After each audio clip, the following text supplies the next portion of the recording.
Hello à tous, c'est parti pour un nouveau format. Aujourd'hui, je voulais m'adresser aux personnes qui ont été blessées, aux personnes qui souffrent, aux personnes qui ont souffert à cause des comportements toxiques qu'on a pu leur faire subir. Je veux que vous sachiez que je vous vois, que je vous valide dans tout ce que vous ressentez ou ce que vous avez ressenti. Je vois votre douleur, même si elle semble invisible aux yeux des autres. Je vois les marques laissées par les paroles, les actes, les absences. Je vois le gaslighting, les moqueries, les humiliations, le contrôle et tous les mécanismes toxiques que vous avez pu subir. Votre souffrance, elle est légitime et elle le restera toujours. Vous n'avez pas à vous excuser ni de ce que vous ressentez, ni de ce que vous avez vécu. Je continuerai à vous aider à apaiser les blessures, à poser vos limites, à vous défaire de ce qui vous fait du mal, à vous désengager de ce qui ne vous respecte pas. Je vous aiderai à avancer et à vous reconstruire. Mais aujourd'hui, j'ai envie d'aller plus loin parce que pour moi, réparer, ça ne suffit plus.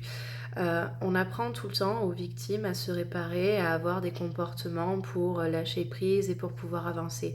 Mais on n'apprend pas aux personnes qui génèrent ces comportements à ne pas les produire. On a tendance à vraiment se concentrer que sur les victimes, à regarder la toxicité que du côté de la personne qui l'a subie, mais rarement du côté de la personne qui la génère. Et si on regarde les comportements toxiques et leurs effets dévastateurs sur les personnes qui les subissent, on regarde très rarement ce qui se passe vraiment pour les personnes qui les produisent. Et contrairement à ce qu'on aurait pu vous faire penser à un moment, généralement la personne qui a eu ces comportements avec vous, ça ne vient pas de vous. Ça vient des mécanismes de la personne qui a ces comportements. Et aujourd'hui, je m'adresse à vous parce que à partir de maintenant, j'ai décidé de prendre le problème sous un autre angle, c'est-à-dire de m'adresser et aux victimes telles que vous pour continuer à réparer, mais aussi de m'adresser aux personnes qui sont dites toxiques.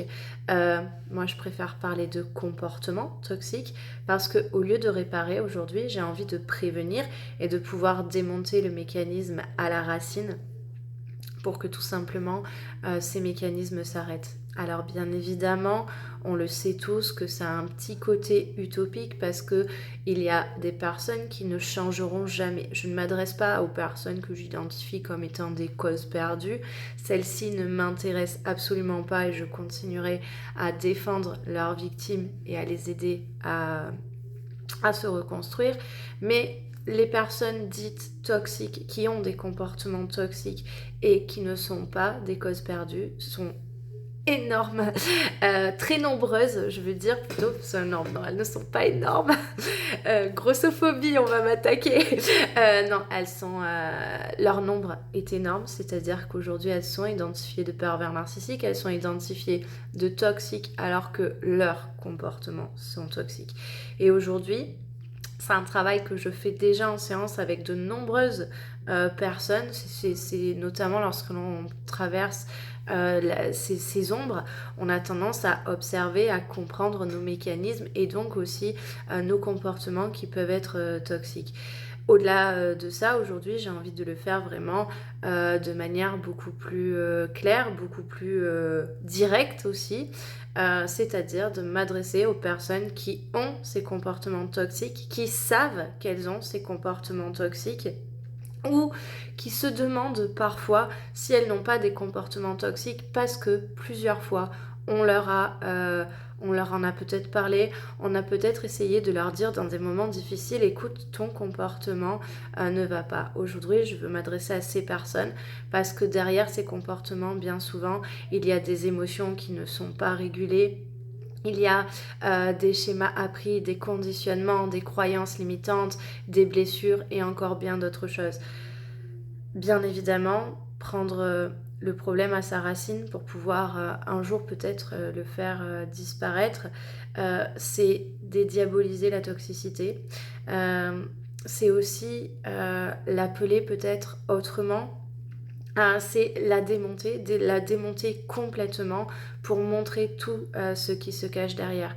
En aucun cas, c'est délégitimer les victimes de ces comportements, et c'est pour ça que ma première vidéo, elle s'adresse vraiment aux victimes de ces comportements, car je ne veux pas vous délégitimer, je ne veux pas que l'on oublie ce qui s'est passé pour vous et le factuel de ce que vous avez ressenti et de ce que vous avez vécu.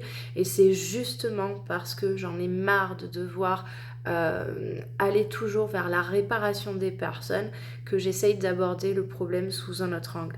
C'est aussi pour pouvoir faire le pont entre les humains et pour pouvoir aussi arrêter d'étiqueter constamment toxique ou safe, toxique ou comportement sain, justifié et injustifiable.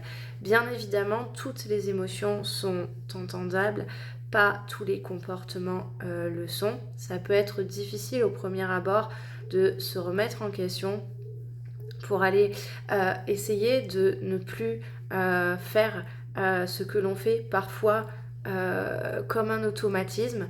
C'est aussi apprendre aux personnes qui ont ces comportements à se responsabiliser face aux effets dévastateurs qu'elles produisent sur les personnes de leur entourage. Pour vous les victimes, vraiment, je ne vous oublie pas, je continue à travailler avec vous. Mais c'est juste une nouvelle façon de faire pour que peut-être un jour, tout ce qui vous est arrivé n'arrive plus ou très très peu. Je vous dis à très vite. Bye bye.